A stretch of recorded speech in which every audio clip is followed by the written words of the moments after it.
Seigneur, nous sommes tellement reconnaissants pour cette grâce que tu nous accordes encore. Oui, c'est de rassembler au pied de la croix. David a compris ces choses et pouvait dire, je suis heureux quand on me dit, allons dans la présence du Seigneur. Seigneur, que ta grâce soit disponible, que ta faveur soit, et que le ciel s'ouvre sur toutes les maisons, sur toutes les vies qui nous entendent en ce moment et qui nous entendront, Seigneur.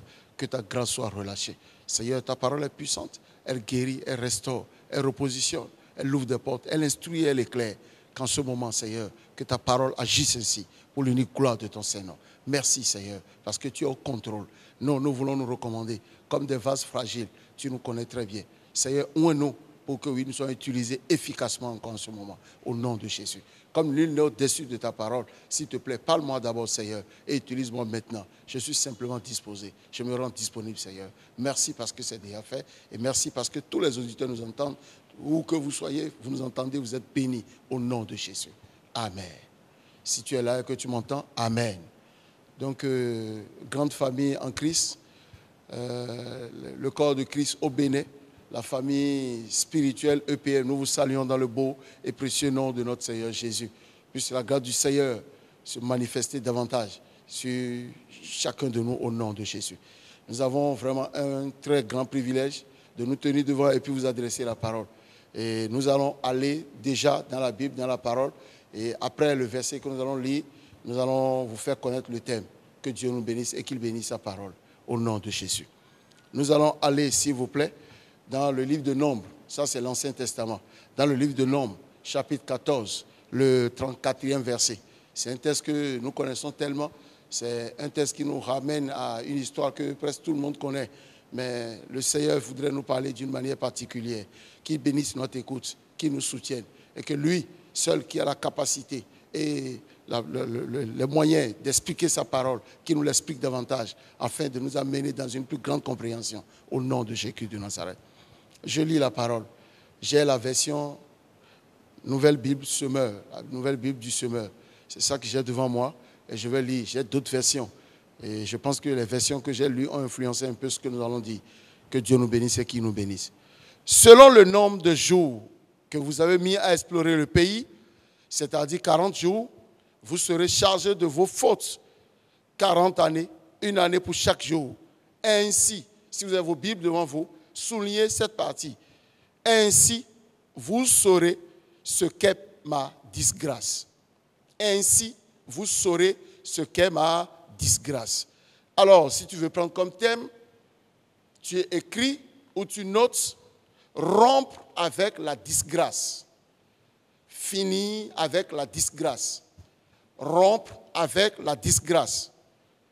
Ou bien, arrêter d'être privé de la présence de Dieu. Tu choisis. Mais je voudrais plutôt qu'on prenne rompre avec la disgrâce. Alléluia. Avant même d'abord de continuer, je voudrais apporter cet éclaircissement. La disgrâce, c'est une perte. Vous voyez, c'est la privation de bonne grâce d'une personne puissante, ou d'une autorité. Alors, on dit qu'on est disgracié quand on a perdu les grâces, quand on a perdu les faveurs. D'une bonne personne, d'une grande personne ou d'une grande autorité. Écoutez-moi attentivement, le Seigneur nous bénira à travers ces paroles. Vous connaissez très bien l'histoire telle que je l'ai dit. Dieu va se révéler à une personne qu'on appelle Abraham. À travers Abraham, la promesse va être communiquée à son fils Isaac. Et puis Isaac aussi communiquera la même promesse, les mêmes promesses de Dieu pour lui et pour leurs descendants à son fils Jacob. À partir de Jacob, les 12 naîtront. Et à partir d'un parmi les 12, Joseph, tout le peuple va se retrouver en pays de servitude, va se retrouver en Égypte. Et vous savez très bien que c'est à partir de la promesse que cette chose-là a été. La Bible dit que 400 ans après, j'irai vous chercher et je vous ramènerai sur la terre promise. Et c'est ce qui a été. On ne sait ce qui s'est vraiment passé parce que cette nouvelle, cette promesse, oui, la promesse de les libérer 400 ans après a été communiquée. C'est de père en fils, cette promesse-là était dite, était rappelée et chacun le gardait. D'autres sont décédés là-bas, sont morts là-bas. Mais la promesse est restée et ils l'ont gardée. Vous voyez, 400 ans après, personne n'était capable de crier, de se souvenir de la parole. Mais je crois qu'après cela, les voix ne commencent pas à se lever. La Bible dit qu'ils ont crié et que l'Éternel a entendu leurs cris. S'il vous plaît, ces cris-là ne sont pas des cris sans sens. mais ce sont des cris de prière. Ils ont crié leur ras-le-bol. Ils ont dit, Seigneur, nous sommes fatigués. Seigneur, nous ne pouvons plus supporter. Seigneur, nous avons assez, nous en avons assez. Interviens, Seigneur. Et la Bible va dire que 430 ans après, alors l'Éternel a entendu leurs cris et il descend pour les libérer, pour les sauver. Alléluia. Et je veux demander à chacun, vous qui m'entendez, si une situation vous fatigue, s'il vous plaît, criez au Seigneur, criez vers le ciel. Même si les hommes vous ferment leurs portes, je vous en prie, l'Éternel gardera sa porte ouverte. Et quand vous allez crier, vos cris parviendront. Le ciel se mobilisera pour vous. Si tu es concerné par une situation, je voudrais que tu répondes Amen. N'aie pas peur, ne vois pas les défis. Oui, ça a été tellement terrible. Parce que voir la puissance d'Égypte, de l'Égypte en ce moment-là, personne ne pouvait imaginer quelle sera la porte de sortie. Mais le Dieu que nous servons, celui qui m'a amené devant toi en ce moment, celui qui te permet de m'entendre, de m'écouter, il m'envoie te dire qu'à lui, il n'y a pas d'impossibilité. Avec Dieu, tout est possible. Et je voudrais que tu te lèves et que tu crois, que tu ne peux pas crier. Tu dis au Seigneur, je te recommande ma cause. Seigneur, voici ma cause, qu'elle ne passe pas inaperçue devant toi. Le ciel interviendra au nom de Jésus-Christ de Nazareth. Je dis, le ciel interviendra. Oui, alors que tu m'entends, le défi de ce moment où que tu te trouves, si tu peux parler, tu recevras favorablement au nom de Jésus de Nazareth. Oui, l'exaucement de ta prière dans le nom de Jésus. Dans le nom de Jésus. Donc, bien-aimés,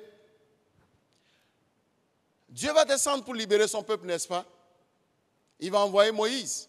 Et vous savez très bien comment Dieu a frappé de plusieurs plaies la nation égyptienne, la nation la plus puissante dans ce moment-là. Il les a frappés. Et toutes les fois que Pharaon demandait au peuple de sortir pour aller servir le Dieu comme cela a été demandé, il changeait toujours d'avis. Il changeait toujours d'avis. Et Dieu va dire, écoutez, une main puissante les forcera, les obligera à vous libérer. Si vous êtes sous le son de ma voix et que vous m'entendez, je prie que cette main puissante qui a forcé l'Égypte à libérer tous les enfants de Dieu, que cette main puissante agisse dans votre défi, agisse dans vos problèmes, agisse dans vos oppositions, agisse dans votre adversité. Au nom de Jésus de Nazareth. C'est vrai, peut-être que les situations te parlent en langage clair. En ce moment, on te dit, mais comment sortir d'affaires? Comment sortir de cette situation? Mais je veux te rassurer, la main qui a fendu la mer Rouge, la main qui a frappé les Égyptiens, la main qui a tué les premiers-nés en Égypte et qui a obligé Pharaon à laisser cette main disposée. Et je prie que là où tu te trouves au mur, que cette main-là intervienne afin de déplacer encore les murs. Là où tu te trouves bloqué, que la situation de blocage, oui, se relève afin que le déblocage soit au nom de Jésus. Et puis vous savez comment le peuple d'Israël, sous la direction de Moïse, est passé par la mer Rouge. Ils sont sortis de la mer Rouge. Ils ont vu le miracle. Ce qui n'a jamais été, s'est produit avec eux. Ce qui ne s'était jamais passé est arrivé en leur temps. L'Éternel est une source intarissable. Je prie que oui, par toi, que se produisent de grandes choses dans ta famille, dans cette nation, dans le corps de Christ, au nom de Jésus, dans la foi, dans le nom de Jésus. Et si tu m'entends, tu réponds simplement Amen pour déclencher des miracles en ce moment, au nom de Jésus de Nazareth. Et vous savez très bien, alors le peuple va sortir, ils vont passer par la mer Rouge et l'Éternel va anéantir leurs ennemis derrière eux. Alléluia. L'Éternel va finir avec leurs ennemis. L'Éternel sait. Ne dis pas au Seigneur ce qu'il fera. Il sait comment t'apporter vraiment la paix et la tranquillité. Et je prie que la paix du Seigneur te localise en ce moment dans le nom de Jésus de Nazareth. Vous voyez, alors le peuple va sortir, va traverser et ils vont évoluer. Vous savez comment ils ont expérimenté la grâce et la faveur de Dieu. Vous voyez comment les cailles sont tombés, comment ils ont mangé la manne, ce repas qu'ils ne connaissaient pas. Mais ce repas dont l'Éternel s'était servi pour les nourrir, ils étaient en pleine forme. Et vous allez voir, les enfants qui sont sortis d'Égypte pour aller sur la terre promise, ils ont marché 40 années et leurs habits ne sont pas usés. Quel Dieu nous servons? Ce Dieu-là est tellement grand. Si tu es là, est-ce que tu es en voiture? Est-ce que tu es à la maison? Est-ce que tu es assis dans ton canapé? Est-ce que tu es au bureau, tu m'entends? Tu peux acclamer ce Seigneur. Tu peux dire, oui, Seigneur, tu l'es. Seigneur, c'est toi vraiment qui es le Créateur. Et en dehors de toi, il n'y en a point, Seigneur. Vous voyez ce Dieu-là? Les enfants grandissaient et leurs chaussures grandissaient avec eux. Leurs chaussures prenaient la dimension avec eux. Mais comment expliquer cela? Donc nous servons un Dieu de miracles. Nous servons un Dieu de puissance. Et des gens ont vu cela. Alors, Moïse va demander à 12 personnes, c'est-à-dire une personne par tribu, pour aller faire quoi? Explorer la terre promise. Explorer la terre où coule le lait et le miel. Explorer la terre où oui, c'est le lait coule et le miel coule. Alléluia. Ils vont partir et sur 40 jours, ils vont aller explorer. Et ils vont revenir avec un rapport un peu spécial. Alléluia. Et quel sera leur rapport? Ils iront et ils reviendront avec des régimes, des fruits qu'ils ont pris là-bas. Des plantes d'olive, puis les autres fruits qui se trouvaient sur cette terre. Ils sont de très grands régimes. Ils vont faire le rapport. Moïse va inviter le peuple et ils vont assister à ce rapport. Qu'est-ce qui sera dit? Ils diront, nous sommes vraiment allés là où tu as dit. En vérité, tel que l'Éternel l'a dit, c'est un lieu où coule le lait et le miel. C'est une bonne terre. C'est une terre fertile. Et ils vont ajouter quelque chose. Ils vont dire, mais, nous avons vu là-bas des fils d'Anak, des géants. Déjà comme ça, il y en a point en Égypte. Déjà comme ça, il y en a point en Israël. On a vu les Éviens qui sont là-bas. On a vu les Cananéens. On a vu les Hétiens. On a vu les Hittites. Ils sont tous là-bas. Et ils vont maintenant ajouter quelque chose. Oui, à nous comparer, à se comparer à eux, on les voyait. Nous nous voyons auprès d'eux, autour d'eux, avec eux, comme des sauterelles. Donc, on ne peut pas posséder. Alléluia. On ne peut pas posséder. Alors, deux personnes, Josué et Caleb, vont dire, mais attention, si l'Éternel nous a donné, si ce n'est pas un homme qui a parlé, si c'est... Mon frère, écoute-moi, tu peux mettre en doute ce qu'un homme a dit, quelle que soit sa puissance, quelle que soit sa relation, quelle que soit sa position, quels que soient ses moyens, tu peux mettre en doute ce qu'il a dit. Mais si c'est Yahvé, si c'est l'Éternel, si c'est le premier, le dernier, si c'est Alpha et Oméga qui a parlé, si tu l'as lu dans la parole, écoute-moi, aveuglement, tu peux t'appuyer sur elle et te lever. Deux personnes ont dit, si c'est l'Éternel qui a dit qu'il nous donnera, l'Éternel nous accordera. Alléluia. Dieu va se fâcher. Dieu va se mettre en colère. Dieu va dire à Moïse, ce peuple-là ne m'a pas honoré. Ce peuple a péché contre moi. Ce peuple s'est rebellé contre moi. Donc j'exterminerai tout le peuple. Et quand je l'exterminerai, je susciterai par toi une autre génération, un autre peuple. Et Moïse va intercéder. Alléluia.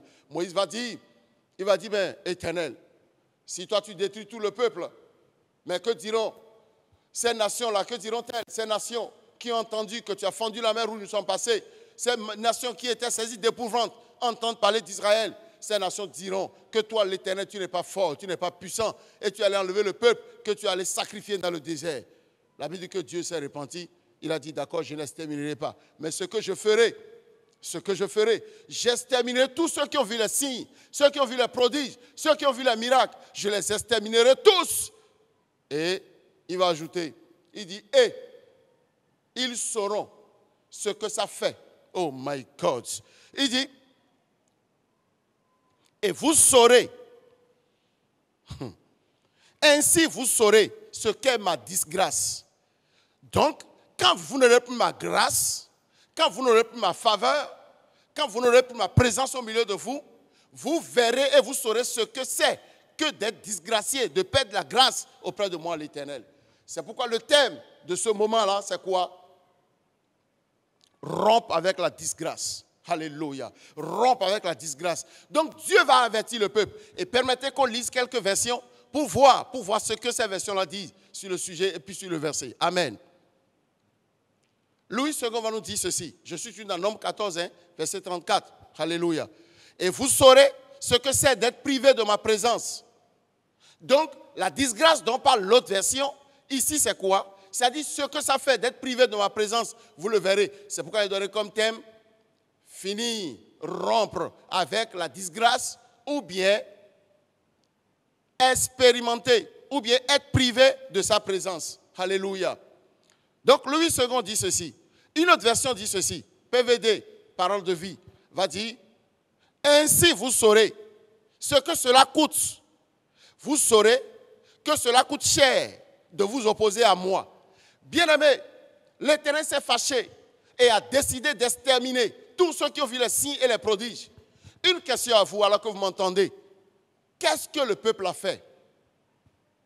Ils n'ont pas forniqué. Ils n'ont pas commis d'adultère. Ils n'ont pas volé, ils n'ont pas menti.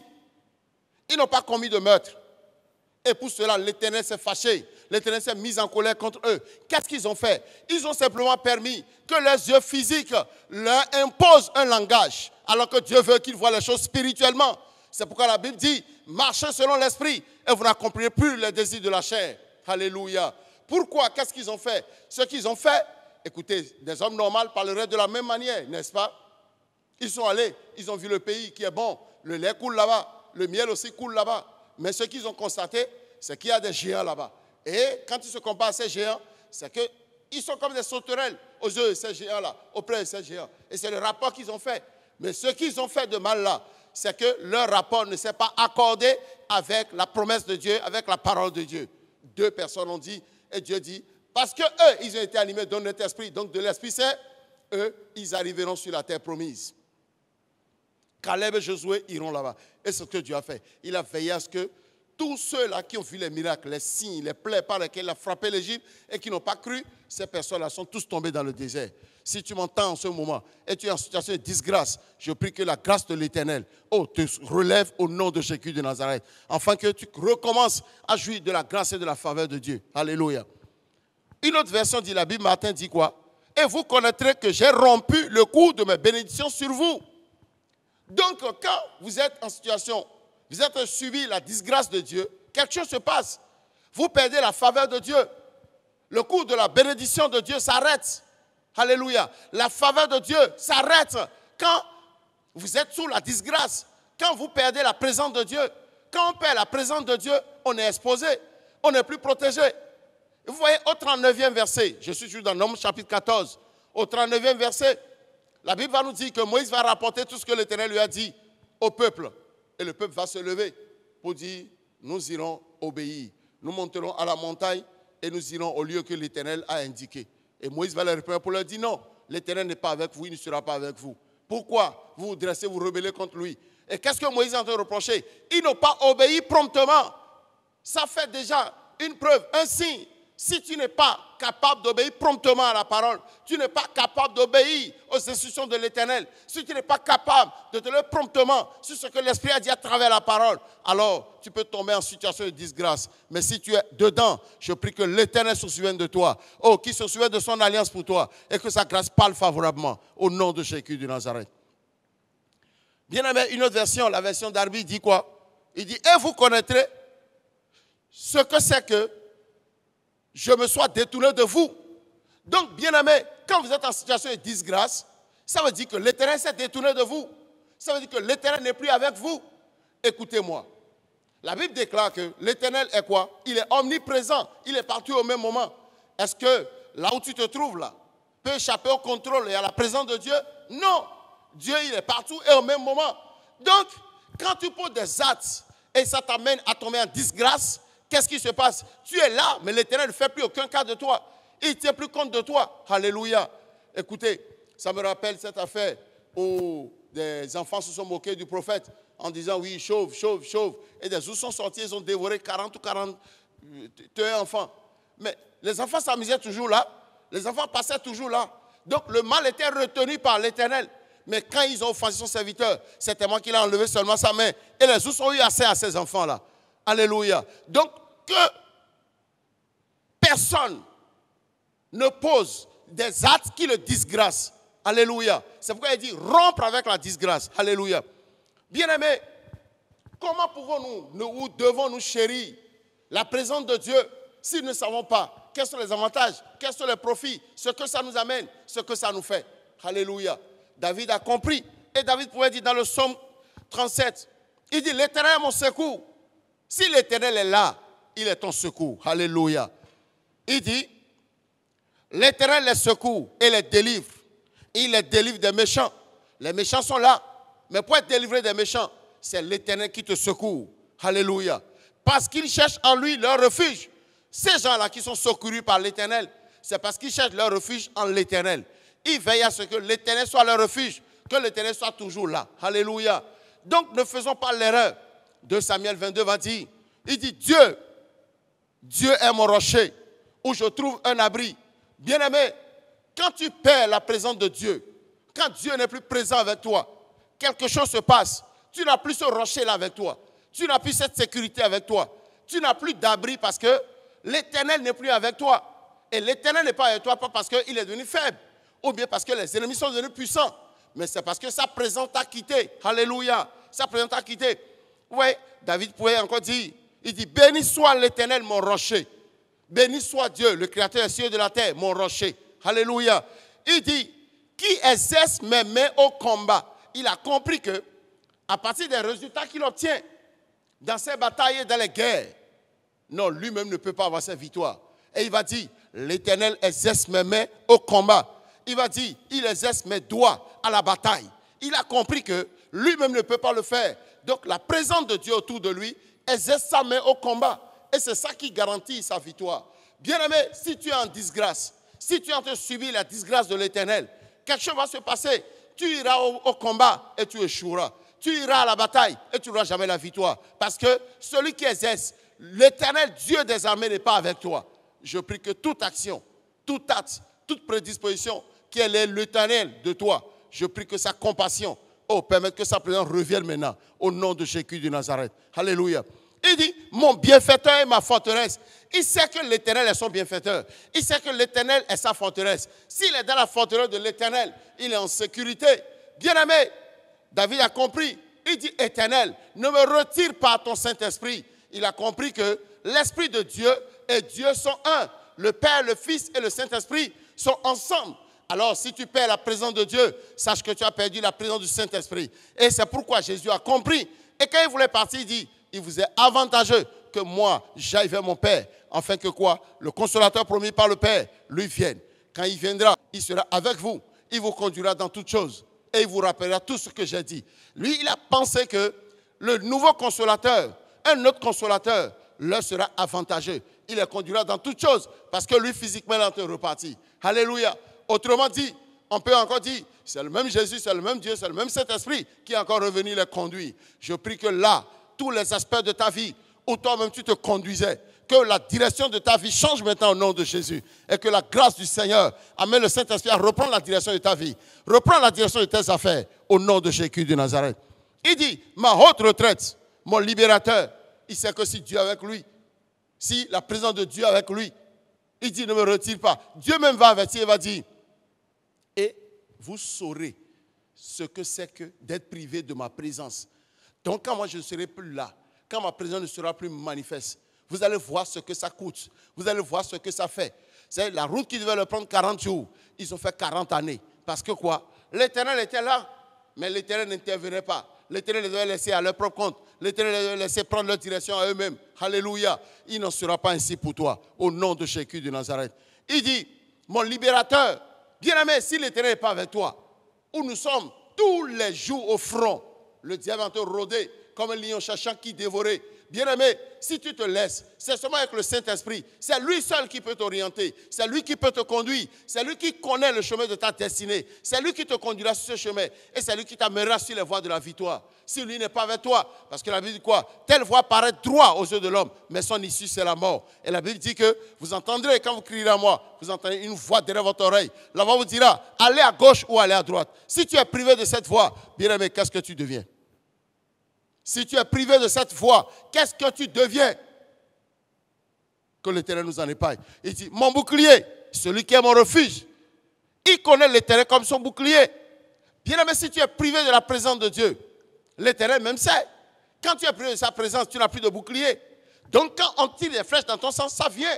Alléluia. Si les sorciers t'attaquent, si les méchants t'attaquent, parce que ton bouclier n'est pas en place. Alléluia. Il dit, l'Éternel est mon bouclier. Bien aimé, si tu tombes en situation de disgrâce, c'est pourquoi je dis en ce moment, rompre avec la disgrâce. Si tu ne sais pas ce qui a disgracié, comment tu vas te reprendre? Comment tu vas te repentir pour te repositionner? Arrête avec cette situation où tu es en train de subir. Tu es en train de subir quoi? La disgrâce de l'Éternel. Il dit, ma haute retraite est mon libérateur, mon bouclier, celui qui est mon refuge, qui assujettit mon peuple. Vous voyez, il est roi. Il a compris qu'il est en train de régner à cause de ce que l'Éternel a établi et que l'Éternel a soumis ce peuple à son autorité. Bien-aimé, comment pourras-tu occuper valablement? Comment pourras-tu faire des affaires? Comment pourras-tu faire ton ministère? Comment pourras-tu répondre à l'appel de Dieu si l'Esprit de Dieu ne te conduit? Comment peux-tu servir l'Éternel loin de l'Éternel? Ce n'est pas possible. Il faut que tu reçoives des instructions de celui qui t'a appelé et qui est prêt à t'envoyer. Mais si tu es loin de lui, comment pourras-tu le servir? Comment peux-tu le servir? Comment pourras-tu le servir? Tu ne peux pas le servir. Alléluia. Il dit, tu es ma gloire. Il connaît. Il a compris. Il dit, Seigneur, tu es ma gloire. Alléluia. Tu es ma gloire. Et tu relèves ma tête. Est-ce que tu es sous le son de ma voix? Tu m'entends? Je prie. C'est seulement le Saint-Esprit qui pourra relever ta tête. C'est seulement la présence de Dieu qui pourra relever ta tête. Là où tu as été humilié, là où tu as été déposé, là où tu as été honni, je prie que l'Éternel, par sa grâce, te relève au nom de Jésus. David a compris, parce que les ennemis l'assaillent de toutes parts. Il a compris que ces gens sont là pour m'humilier. Mais il dit, l'Éternel relève ma tête. Pourquoi? À cause de sa présence. À cause de la présence de Dieu, il ne sera pas humilié. Je prie que tout projet pour te humilier soit nul et sans effet. Au nom de Jésus de Nazareth. Je prie que les portes qu'on t'a fermées à cause de l'égoïsme, à cause de l'orgueil, que l'Éternel, par le Saint-Esprit, te donne d'autres moyens pour avoir accès à ces portes. Au nom de Jésus de Nazareth. Au nom de Jésus de Nazareth. Bien-aimé, je veux te parler simplement en ce moment. Je ne veux pas utiliser le langage compliqué et tout ça, simplement. La Bible dit dans Ephésiens chapitre 4, verset 30, « N'attristez pas le Saint-Esprit de Dieu par lequel vous avez été scellés pour le jour de la rédemption. » N'attristez pas le Saint-Esprit. Bien-aimé, Dieu est attristé lorsque ses enfants refusent de changer leur vieille manière de vivre. On attriste le Saint-Esprit. Dieu est attristé. Jésus est attristé. Le Saint-Esprit est attristé. Lorsque nous, les enfants de Dieu, nous refusons de changer notre vieille manière de vivre dans le péché. Ils ont entendu la promesse. Ils ne sont pas levés sur la promesse. Bien-aimé, tu penses que c'est l'immoralité qui est le péché ou qui peut éloigner Dieu de toi. C'est faux. Dans chaque situation, qu'est-ce que Dieu a dit? Qu'est-ce que Dieu te dit? Et puis, s'il vous plaît, le temps que nous passons en ce moment est tellement favorable à l'éloignement. On peut s'éloigner facilement. Tu étais tout le temps, en semaine, tu es à l'église. En week-end, tu es à l'église. Mais malgré ça, c'était difficile. Aujourd'hui, tu ne peux même plus méditer. Aujourd'hui, ta prière à la maison est devenue impossible. Pourquoi? C'est-à-dire qu'il y a la prédisposition pour qu'on s'éloigne de Dieu. Hier, tu méditais et chaque matin, tu absorbais, tu consommais des versets bibliques. Tu parlais avec Dieu, mais maintenant tu ne le fais plus. Tu es un serviteur, tu es un diacre, tu es un ancien, tu es un ouvrier à l'église et tu es en train de te déconnecter. C'est tellement grave. Qu'est-ce que le peuple d'Israël a fait pour tomber en disgrâce? La seule chose qu'ils ont fait, ils ne se sont pas accordés. Ils ont permis, écoutez-moi s'il vous plaît, la vie, c'est une vie de défi. Ça me rappelle un jeune homme, il n'y a pas encore longtemps, et c'était même en cette période de confinement, il va prier dans sa chambre. Seigneur, je reconnais que tu es capable. Seigneur, je confesse que c'est déjà fait. Seigneur, je déclare que tu es le propriétaire de l'or et de l'argent. Seigneur, je confesse que je suis la tête. Je confesse que je ne serai jamais la queue. Seigneur, je déclare que j'ai vaincu. Je déclare que j'ai la victoire sur tous les traits de l'ennemi. Il a prié toute la nuit. Et le matin, il se lève. Il se lève. Et je suis heureux qu'il soit quand même un peu sage. Parce qu'après ce temps de prière, il est resté un peu pour voir ce que Dieu lui dirait. Quand il va se lever, il va entendre la porte faire du bruit. Go, go, go, go, go, go. Qu'est-ce qui se passe? Qui est là? Quelqu'un dit, c'est moi le propriétaire. Pourquoi? Il a épuisé son avance et maintenant il doit 6 mois. Le propriétaire va faire quoi?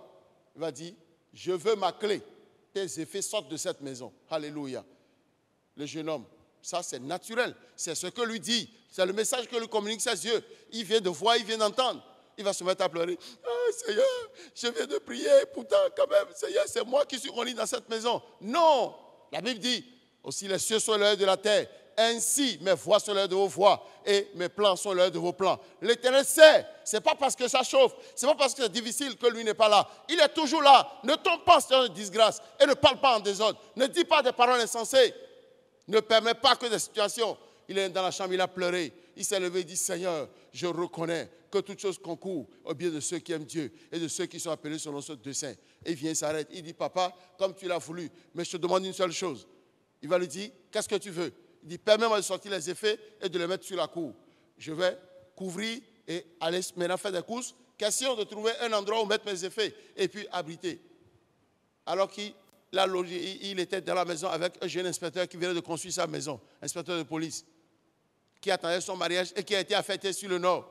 Donc, il n'a pas déménagé. Il sort, il dit, mais attends, qu'est-ce qui se passe? Il dit, bon, on m'a sorti parce que, il dit, viens avec moi. Il amène à Révier. Il dit, ici, c'est ma maison, mais moi, je suis affecté. Regarde, si ça ne te dérange pas, viens occuper. Juge de toute la maison. Est-ce que Dieu n'a pas réglé ce problème? Dieu a réglé le problème. Mais en même temps, il n'a pas eu besoin d'avance pour aller encore payer ailleurs. Mais il a intégré la maison. Avant la fin de la journée, le jeune inspecteur s'est arrangé pour lui amener l'électricité dans la maison. Est-ce que Dieu n'est pas grand?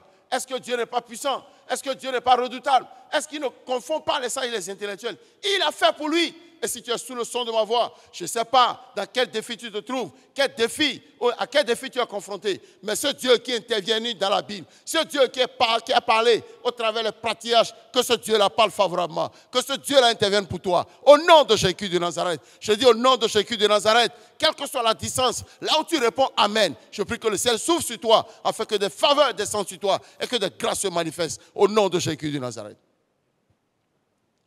Tu ne vas pas dire le contraire. Des situations vont t'indiquer autre chose. Tes affaires sont en train de descendre. Tes affaires, financièrement, tu es tombé. Matériellement, tu es tombé. Socialement, tu es en difficulté. Conjugalement, à la maison, en famille, tu es en difficulté, tu es méprisé. Et tu es en train de confesser la parole. C'est ce qu'Israël n'a pas pu faire en ce moment-là. Et Dieu s'est levé contre eux. Il les a mis en situation de disgrâce. Cela n'arrivera pas chez toi. Au nom de Jésus de Nazareth. Donc, bien-aimés, il faut noter, et c'est tellement important, que la façon de réagir du Saint-Esprit démontre qu'il est bien une personne. Le Saint-Esprit tel qu'il réagit. Alléluia. Dieu lui-même dit ce que ça fait d'être privé de ma présence. D'autres versions disent ce que ça fait de faire quoi? C'est de tomber, de perdre ma grâce, de tomber en disgrâce. Et d'autres versets disent ce que ça fait de vous rebeller contre moi. Alléluia. Donc, le Saint-Esprit, quand il agit de cette manière, il agit comme une personne. Vous savez, il possède quoi? De l'intellect, il possède des sentiments, une volonté. Le Saint-Esprit a une volonté. Il s'exprime. Alléluia. Il convainc. Le Saint-Esprit intercède en notre faveur. Il est un guide. Il glorifie Jésus. Il peut être attristé. Il peut être éteint. Alléluia. Et il sait Dieu. Il est venu pour glorifier Jésus qui est venu avant lui et qui l'a envoyé. Alléluia. Alléluia. La Bible dit, scellé pour la rédemption. Le Saint-Esprit est le garant de la rédemption éternelle. Bien-aimés, ne nous trompons pas et ne trompons pas Dieu. La Bible dit que l'homme moissonnera ce qu'il a semé. Personne ne peut tromper Dieu. Tu ne peux pas en même temps avoir l'Esprit de Dieu en toi et puis avoir les démons en toi. Si tu viens à l'église ou tu fréquentes une église et tu as les démons en toi, c'est le signe que le Saint-Esprit n'est pas en toi. Cet esprit puissant, Dieu a dit que la lumière soit et la lumière a été manifestée. Lui sera en toi et les ténèbres viennent, ce n'est pas possible. Donc revoyons-nous les rêves bizarres que nous faisons, tout ça. Est-ce que les démons ont accès à ta vie spirituelle? Réfléchissons correctement à ces choses. Amen. Il dit, n'étayez pas l'esprit. Je dis, rompre avec la disgrâce. Si l'Éternel s'éloigne, voici les conséquences qu'on a dit. Et voici les bienfaits. David a compris. Alléluia. N'éteignez pas l'esprit. 1 Thessaloniciens 5, verset 19. N'éteignez pas l'esprit. Éteindre, c'est quoi? C'est-à-dire, n'éteignez pas. Donc, n'éteignons pas l'Esprit de Dieu. Ne permettons pas que le feu de Dieu en nous soit étouffé par le péché. Bien-aimés, ce qu'on fait dans le secret, personne n'est là. Dieu voit, le Saint-Esprit est là. Au moins le peuple d'Israël a entendu. Vous avez vu, ils sont levés pour dire, ah, maintenant on va obéir. Pourquoi? Ils ont entendu que Dieu voulait frapper. Toi et moi, nous sommes là. La colère est suspendue. C'est-à-dire Dieu ne frappe pas comme il frappait automatiquement avant. Mais ce qui nous attend, c'est dangereux, c'est grave. La duplicité, cette vie dans le secret, le péché que nous faisons dans le secret, arrêtons de faire ces choses. Dieu n'est pas d'accord avec ça. Ce sont ces choses-là qui attristent le Saint-Esprit et qui l'éteignent. Écoutez-moi. Est-ce que quelqu'un peut éteindre le Saint-Esprit parce que, étant puissant que le Saint-Esprit? Non. C'est plutôt le choix qu'on a fait. On a fait le choix d'amener des interdits, d'amener des choses avec lesquelles il peut collaborer. Et là, alors, il est éteint, il est tranquille. Ce feu-là qui bouillonnait en nous, ce feu-là qui brûlait en nous, tout ce qui se passait hier en nous, ces choses-là ne sont plus aujourd'hui. Le zèle qu'on a pour aller à l'église, pour prier, intercéder, aller évangéliser, gagner des âmes pour Christ. Aujourd'hui, ce zèle-là, il n'y en a point. Le feu-là est éteint. N'éteignez pas l'esprit, n'éteignez pas le Saint-Esprit. Alléluia. Ne permettons pas que le péché vienne étouffer le Saint-Esprit qui est en nous. Et nous aussi, nous avons reçu l'ordre de faire quoi? Non seulement on ne l'éteint pas, mais on ne l'attriste pas aussi. Alléluia. Comment nous devons vivre? Comment devons-nous vivre? Dans le Saint-Esprit, dans l'Esprit, et encore manifester les œuvres de la chair. Ce sont deux manières de vivre incompatibles. Vivre dans la chair ne peut jamais aller de pair avec vivre avec l'Esprit et vivre conduit par le Saint-Esprit. Combien ne sommes pas, nous qui avons, à cause de nos comportements, de notre désobéissance, de notre rébellion, oui, attristé l'Esprit de Dieu, éloigner la présence de Dieu de nous. Et puis maintenant, il ne reste que les plaintes. Nous sommes devenus comme des tonneaux vides, faisant seulement de bruit, sans impact.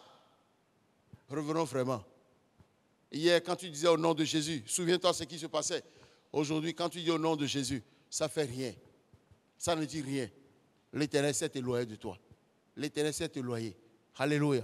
Ne permets pas qu'on soit une église que Dieu a abandonnée.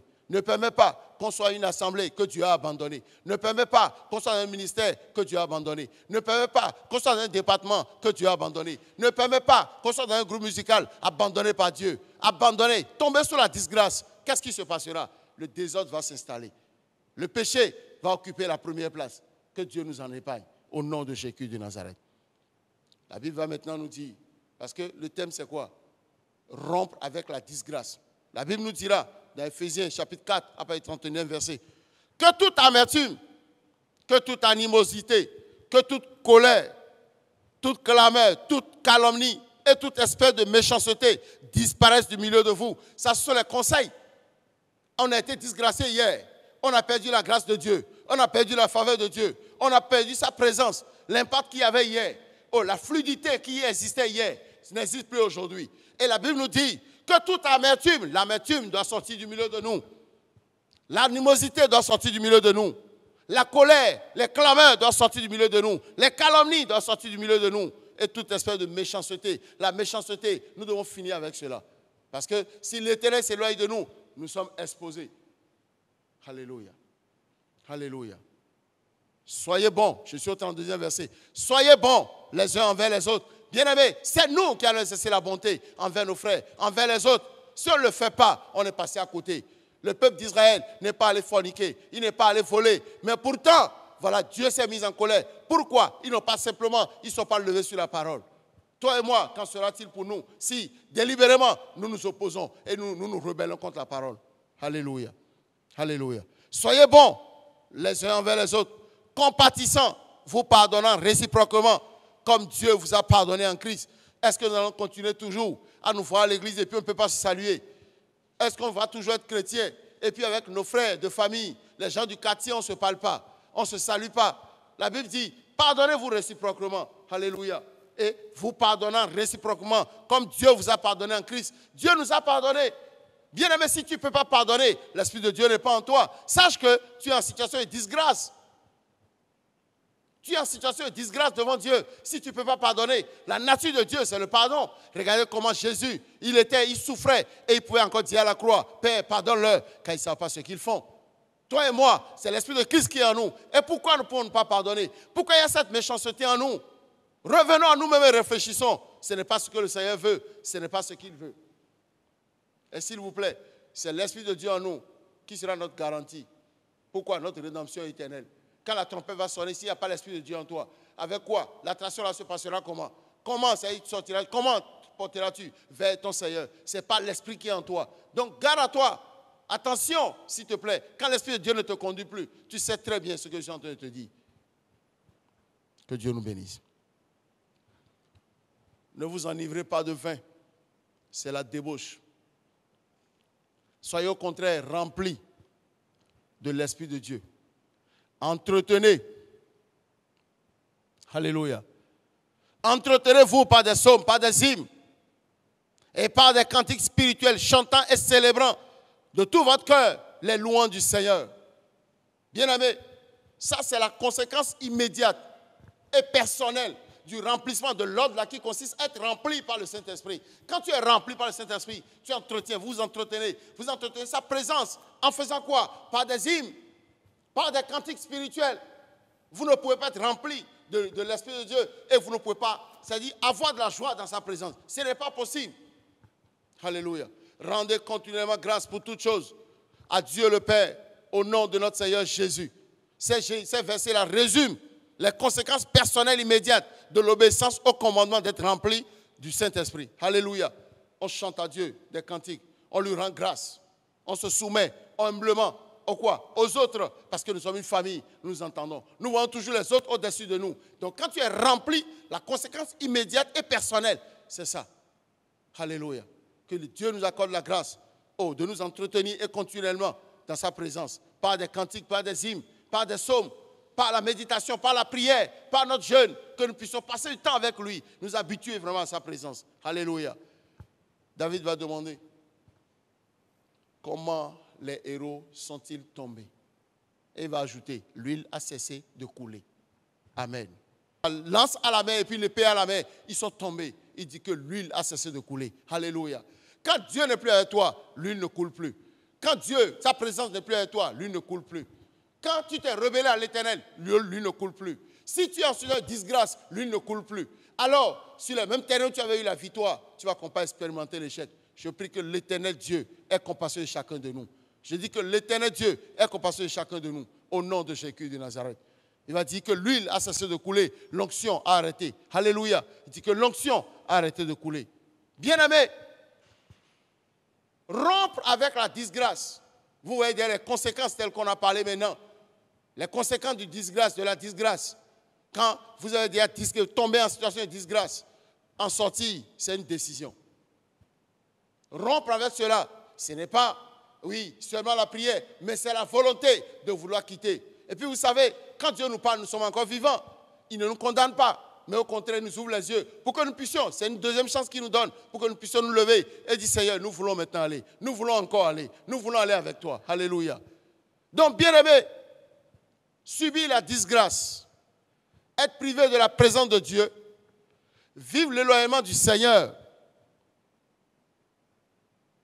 qu'il ait rompu le coup de ses bénédictions pour soi, est un désastre. Ce sera très grave, très dangereux pour nous, si l'Éternel nous a abandonnés. Si sa présence n'est plus avec nous, si nous sommes tombés en situation de disgrâce devant lui. Il dit, vous verrez ce que ça fait. De savoir que le coup de la bénédiction là est arrêté, est suspendu. C'est un désastre. Alléluia. Quand c'est comme ça, vous n'avez plus de bouclier. Vous n'avez plus de refuge. Vous n'avez plus de protection. Vous n'avez plus de haute retraite. Vous n'avez plus l'Éternel qui exerce votre meilleur combat. La vulnérabilité s'installe. Pourquoi? Parce que on l'a été. On l'a attristé. L'as-tu été? L'as-tu attristé?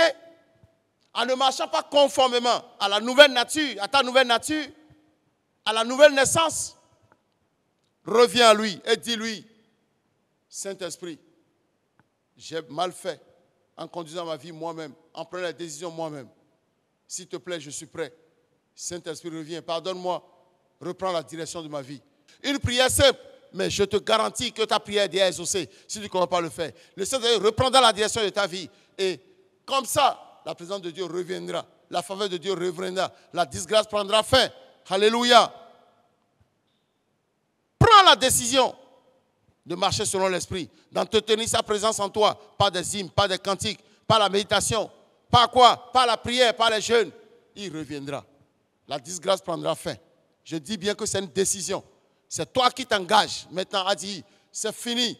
Il y a longtemps, je crie et je n'entends plus la voix de Dieu.